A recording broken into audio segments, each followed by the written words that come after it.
Frank Schaeffer, in Ryan Liz's piece in The New Yorker about Michele Bachmann, he writes that Francis Schaeffer was a tremendous philosopher, according to Bachmann, quoting. Bachmann said he wrote marvelous books and was very inspirational. Again, Francis Schaeffer is your father. Talk more about where you come from, because you embraced what your father believed. You yourself were a well-known evangelical leader before you, well, turned against it all. Well, you know, my own journey is one where I had to confront the fact that we were simply wrong on a whole number of issues.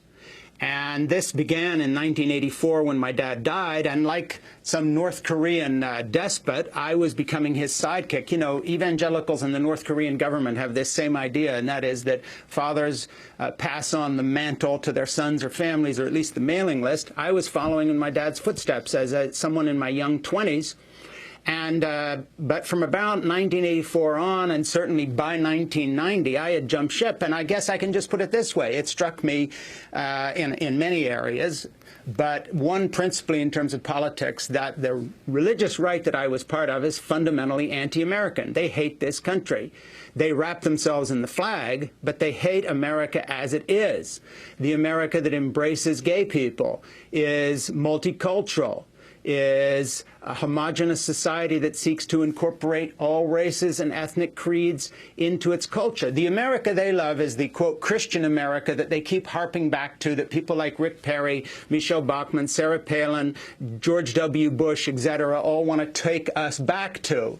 But it's an America that never existed and certainly doesn't now. And I think it was just that sense of alienation from my own culture, my own time and place, that began a train of thought that in the end took me very, very far away, as I explain in Sex, Mom, and God, and give the reasons for my departure there. But in a nutshell, it's just I happen to not be an anti-American person. And I think that really what people have to begin to understand is that the language of the right, where they've talked about patriotism in the past and so forth, really turned against them would be appropriate, because it's that basic lack of patriotism that does not like the laws of the country, so tells people to revolt. This flirtation with secessionism that people like Rick Perry and Sarah Palin's husband have played with. These sort of violent overtures saying, you know, we would know what to do with the chairman of the Fed in Texas. We'd treat him rough kind of stuff.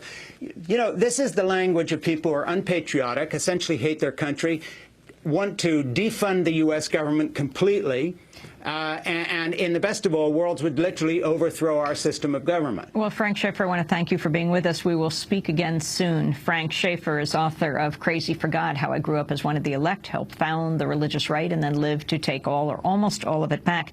He also directed the film How Should We Then Live? The Rise and Decline of Western Thought and Culture that has so inspired Michele Bachmann. That does it for our show. Democracy Now! Produced by Mike Burke, Renee Feltz. I'm Amy Goodman. Thanks so much for joining us.